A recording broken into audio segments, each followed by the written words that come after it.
Hey there.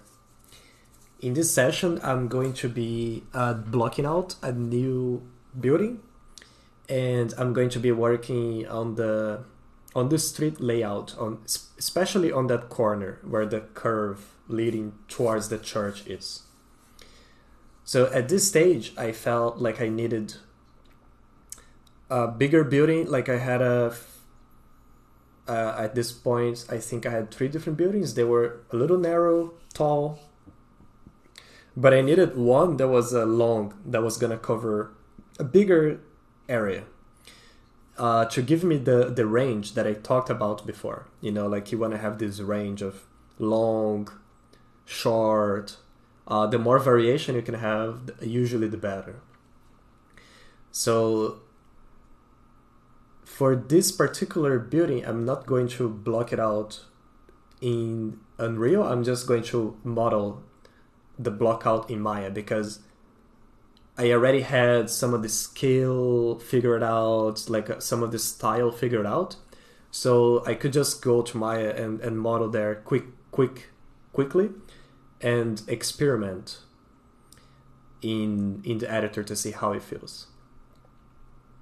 But before I do that, I'm just working a little corner here. This corner is not going to be accessible for the player. I'm going to have a fence there. And I really wanted to have this little hidden corner that is going to make the space more interesting to explore. And especially with VR, that's going to make it more interesting. Like this is not a place where you can see from the screenshots, but when you are walking by, you can look inside and then I can tell some story there, like through the set dressing, and I can make it dirtier, you know, like because like a corner like that would probably build up more humidity than other places. So the walls would be dirtier there than in other places. So it's cool to play with this kind of thought, you know, like if you want to make your environment more believable, even though it's stylized, doesn't matter. You have to think about this kind of things like aging, erosion, like damage, all these kind of things. They help tell a story and tell the fantasy of the place. So yeah, here I'm just starting modeling. I just got a quick, let's say the boundaries first. I'm experimenting with some trim. I can already tell that the trim looks a little big, so I might have to adjust that later.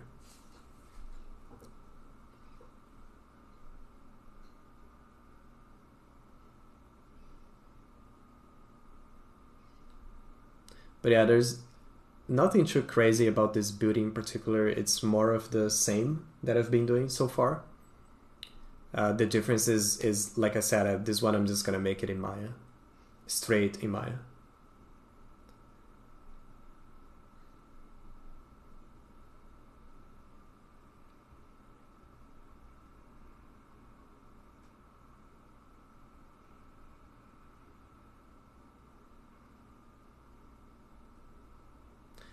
The purpose of this building is a little different than the other ones. The commercial purpose, I would say, I see it as a hotel or like a mixed use building. It could be a hotel, but then they also have a bar or a restaurant. So that's it's partly inspired in one of the buildings I saw on Google Maps. I'm not making it one to one, but I'm taking some elements from there to create my own, like something that's gonna fit that space. And that's one of the powerful things about Google Maps. You can walk around and you can look for some ideas. But it's also a double-edged sword because with Google Maps, things are very static. Like it's hard to tell the material qualities of the surfaces. And I think a lot of the fantasy gets lost on Google Maps because all the pictures are automated, right? So they don't have any sense of composition or, like beauty, right? It's just a machine that's taking the pictures. It's still useful, but keep this in mind because it can make your environment feel a little too static if you use too much Google Maps. Like you need to filter that information. And they really noticed this when I was working on the Rio map on the Overwatch, because I was using a lot of Google Maps and it was getting a little hard to capture the feeling of the city. I'm from Brazil, but I never been to Rio. But I was having some trouble. But then I found some video of someone who was just driving around town during the rain, and that one was extremely helpful to realize the different kind of surfaces they have. What kind of materials, like how the materials react, and the reflections on the windows, like all those things that on Google Maps you cannot see. So use it as a tool, but know that it has some. It will have an effect on your work too. And if that's what you're looking for, that's totally cool. But just be mindful of that.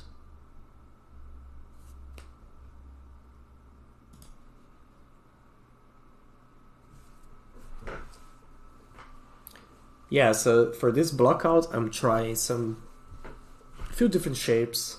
The door with the archway, but if you notice, I still keeping the door square inside, rectangular. I added that little archway, but I'm still going to use the same door that I use in other buildings. That was a quick way that I found to have a bit more variation, but still reusing the same assets.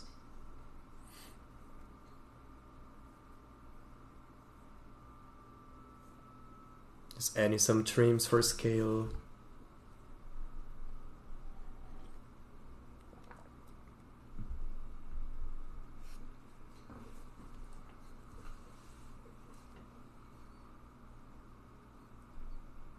So let's just watch for a few minutes all this modeling.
Hey,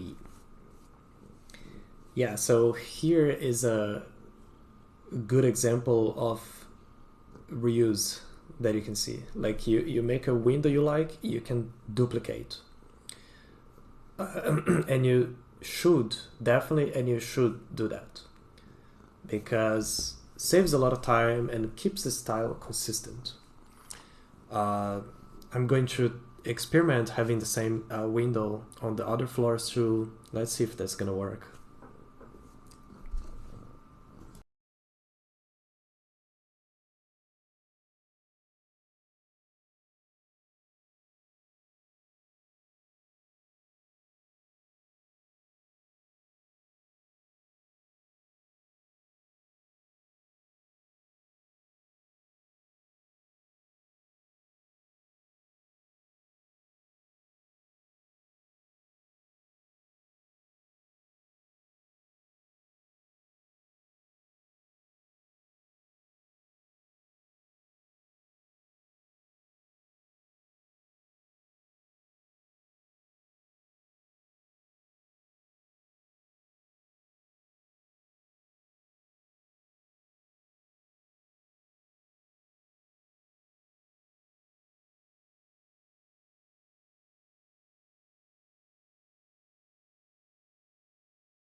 Yeah, I'm trying some different shapes on this building.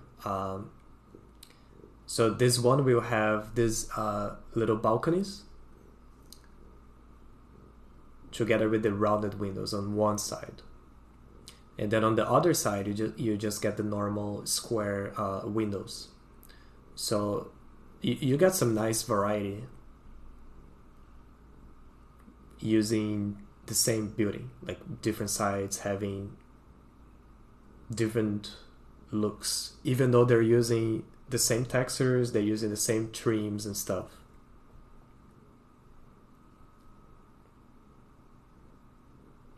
And I remember that this building in particular, I was making up the shape. I was kind of mixing and matching a few different references. I wasn't necessarily remaking one particular building.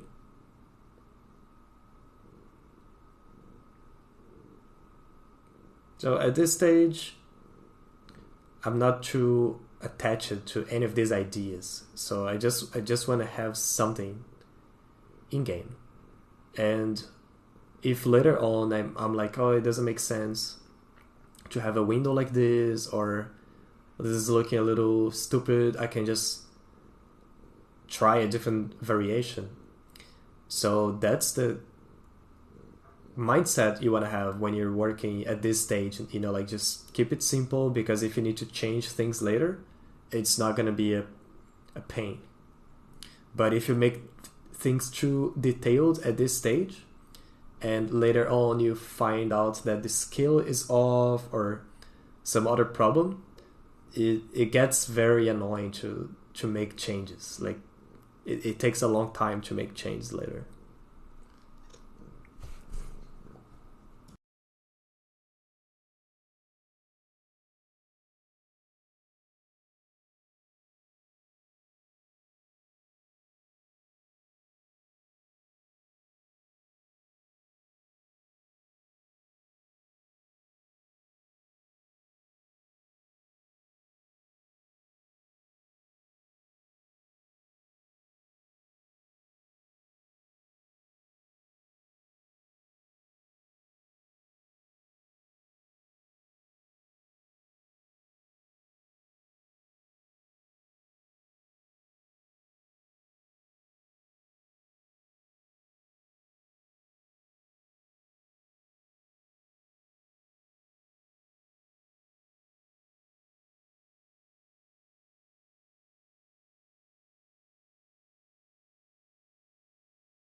For this kind of style, I like to place these little trims here and there because they add some shadows, and also it's an opportunity to place some decals, like some like a rain runoff decal, like rain damage leaks from there. There's quite a lot of interesting things you can do with this kind of trims. Like I can place some plants there, or like whatever comes to mind. And that's the beauty of stylization, right? You can just come up with stuff. You don't necessarily need to follow real life rules.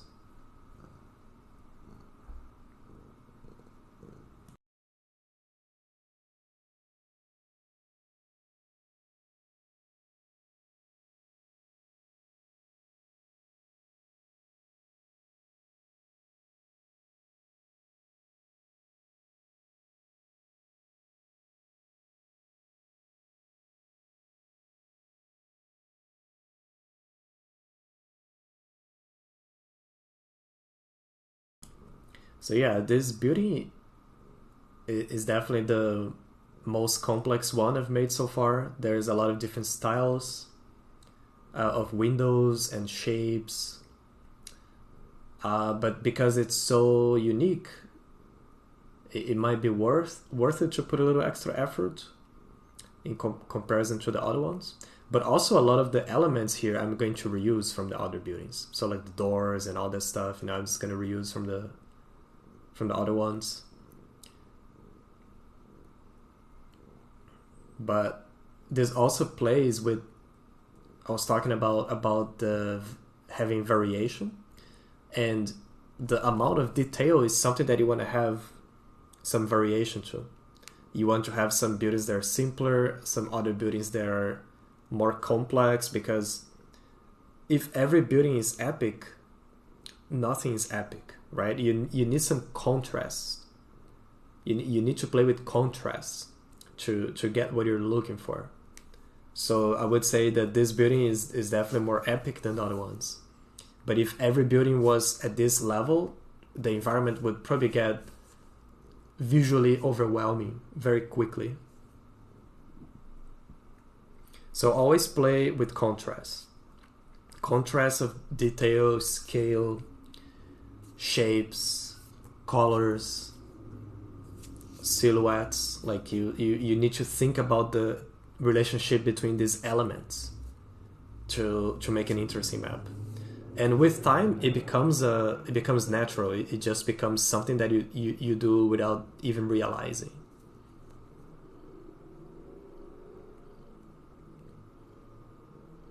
It's one of the tools you have in your box, let's say.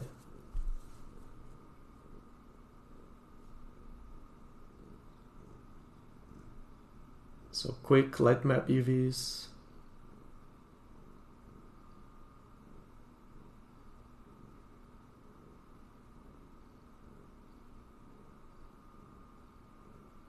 And now let's try this building in the map.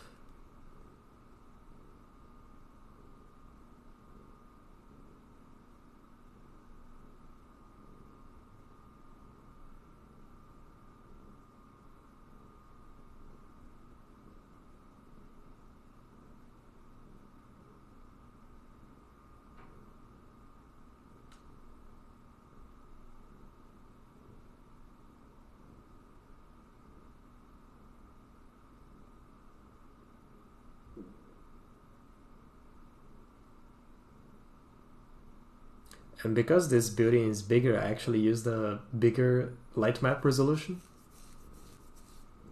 512 seemed good enough for this.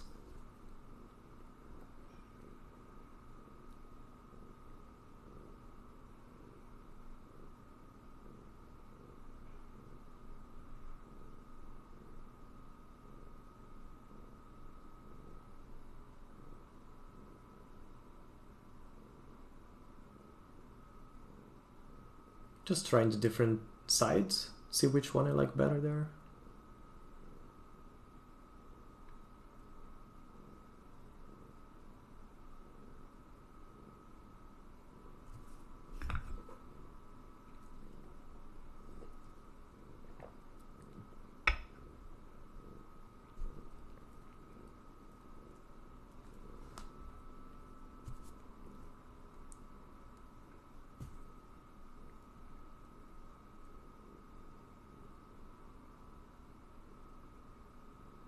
Yeah, so I think now I should have enough variety to make most of the map.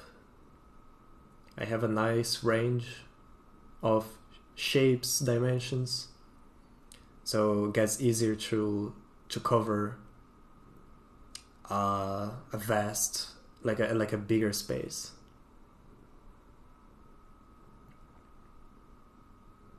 So in this street in particular, I was really trying to make it feel like the old downtown in the city. When you, if you've been to this kind of cities, usually when you get to downtown, things get more tight. You know, the streets are narrower, the buildings are closer, and coming from Brazil, I visited some small towns that have this exact feeling that I saw in the Spanish town. So I was really trying to capture this contrast again. Like this street here feels a little more wide and more open. The buildings are smaller, but then once you cross the archway, things are closer to each other. The buildings are bigger and they're more commercial, like a little less residential buildings here and more commercial buildings. So this would be restaurants, they would be bars, whatever, government buildings, who knows.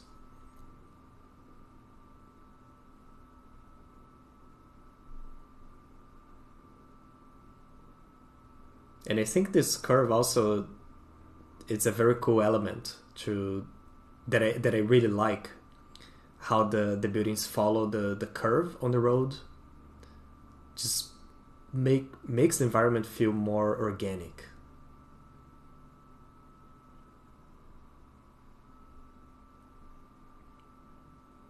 And also helps play with that Disneyland feeling that I talked about before. And if you've been to Disneyland parks, you know what I mean. Like you're walking and then you make a corner, you turn a corner, and then boom, there's like an awesome looking building in the background that was not visible until you made that corner. So they play a lot with this revealing, like they hide and reveal things. Makes it very interesting to explore. And there is one series that I highly recommend you look up. It's from the Disney art team. It's on YouTube. I think it's called Disney Imagineering. And they're basically explaining how they design the the theme parks. And all of that applies to environment art. It's a great example of the kind of research they do, the kind of design. I wish I could find the link right now. Well, maybe I can. Just a second. Okay, so it's very easy to find if you go to YouTube and look for Imagineering in a box. They have a bunch of different videos creating worlds, building story, graphics. Highly recommend this. Very, very useful.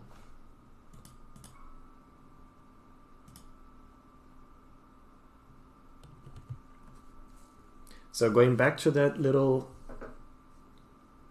like corner that's hidden here, I'm just massaging things so they make a little more sense. But with this stylized way to make things, it's generally okay to shove buildings inside each other. Like as long as it doesn't, the windows are not visibly clipping. Like as long as like doors are not going through walls and all that kind of stuff, you can get away with a lot of it. Like no one is gonna notice. But this corner, it took a little bit of massage to get right, because it's in between the curved street and the back alley, so the space was a little strange there. Yeah, so this corner in particular, I wanted to make this left side very inviting, like invite you to explore. So I'm going to try a different take later. I'm going to have a simple wall there where I can place some plants and stuff. And I want to guide you towards there. Because here, like, I'm using the same building on both sides. The composition is just, it's not feeling great there, you know, like, usually when you have this kind of dualities, like symmetries, the brain doesn't like that. So when you're using this way of building environments with these building toppers, you need to be careful not to have the same detail like right in front of each other, because that feels, it kind of breaks the illusion a little bit. You want to hide the fact that you're reusing all these buildings as much as you can.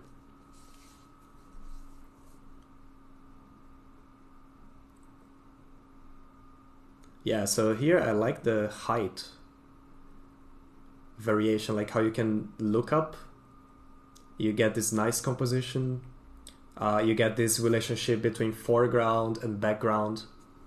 They're very clear. It's very clear what's foreground, what's background, and that usually if it looks pleasing.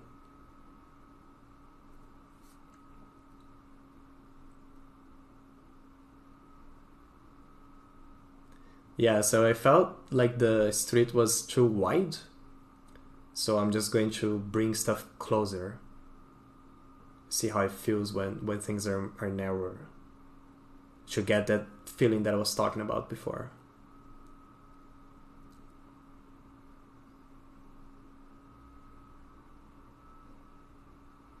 And I love doing this kind of edits, using this technique of using the building toppers, because if you're working with a lot of modular pieces, even if you're using groups, it's a little annoying to do that. But at this stage, it's very easy because each building is just one big piece. Very easy to quickly cover a lot of space and see what works and what doesn't. And building this kind of spaces is all about discovery. Like you try, like I place the buildings and then I try, I see how they feel, and then I'm like, oh, I don't like this, or I like this, I'm gonna keep it. So I had a very rough idea of what I wanted here, but I kept an open mind and I just let the area like sprung from imagination. Just let it fall.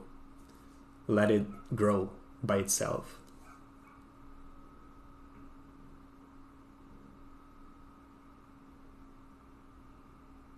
And now that I have enough elements in the map, it's very fun to play around. So I can use rocks, I can use different buildings.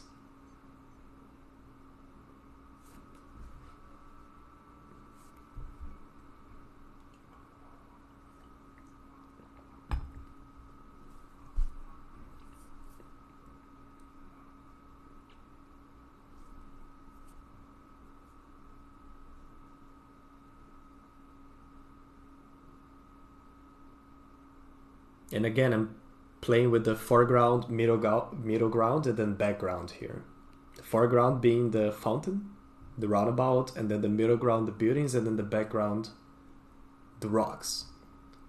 You always want to try to play with this because it gives a sense of depth. Like even though you're working on 3D, things don't automatically give a sense of depth unless you play with these compositional rules. And a lot of these rules you can learn from the art masters, from drawing, from paintings. You can apply the same visual composition rules in 3D. You can and you should, because otherwise your environments are always going to feel a little off. You know, like you're not sure why. They're just not going to feel right. And maybe it could be that you're not playing with the relationship between elements. It might be that your foundational knowledge needs some work. And this is, yeah, all the kind of stuff that you can learn from classic art, you should definitely apply to 3D, because in the end, even though you're working in 3D, it's going to be seen in 2D, right? And even in VR, it's still 2D, right? It's 2D screens. So if you don't have this kind of thought into the relationship between elements, things are not gonna feel correct, you know, like the sense of depth's not gonna be there.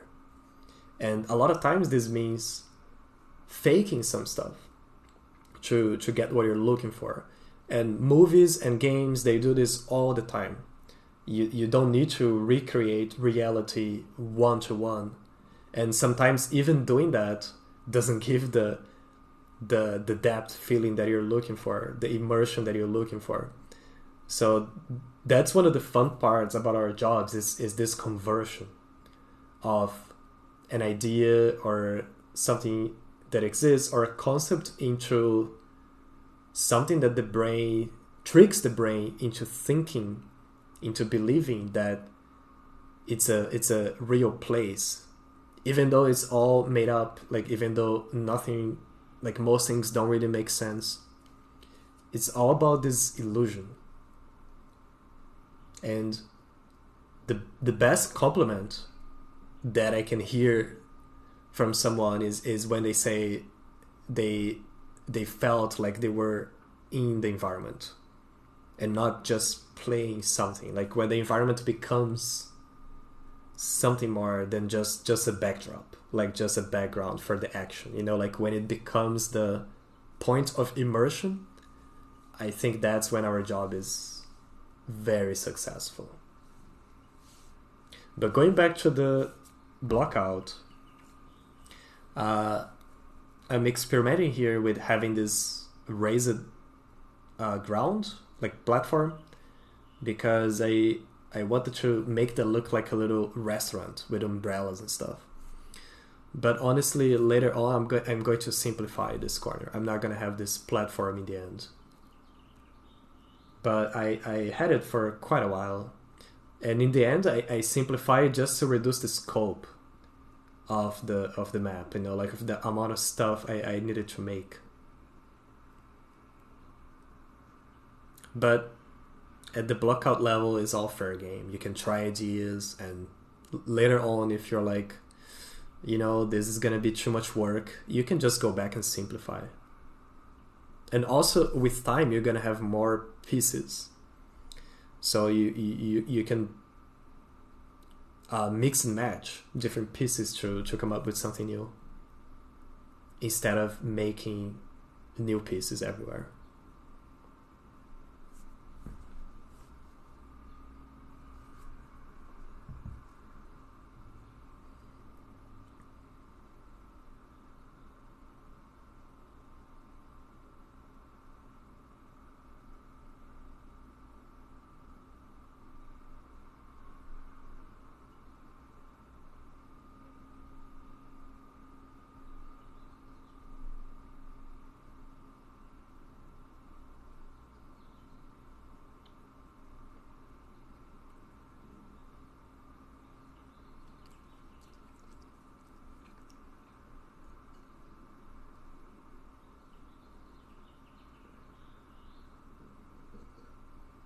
Power of modularity. I definitely got a lot of mileage out of this railing kit.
yeah, just playing around with this corner. I wasn't 100% sold on this corner at this stage, but I didn't want to noodle too much on it, so I just moved on.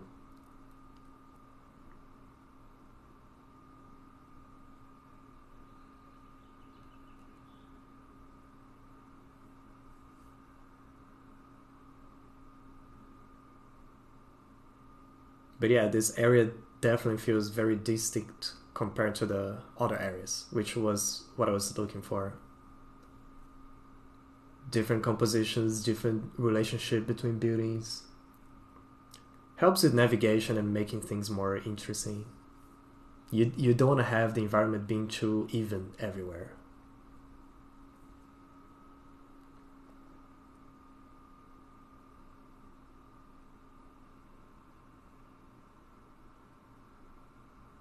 This kind of blocked off areas are always cool to have because they make the environment feel bigger than what it really is, what it actually is.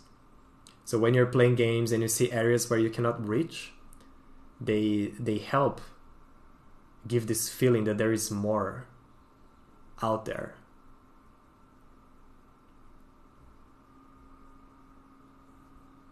So yeah, that's some pretty good progress in this session, and in the next one I'm going to be iterating on this view in particular. So see you in the next session.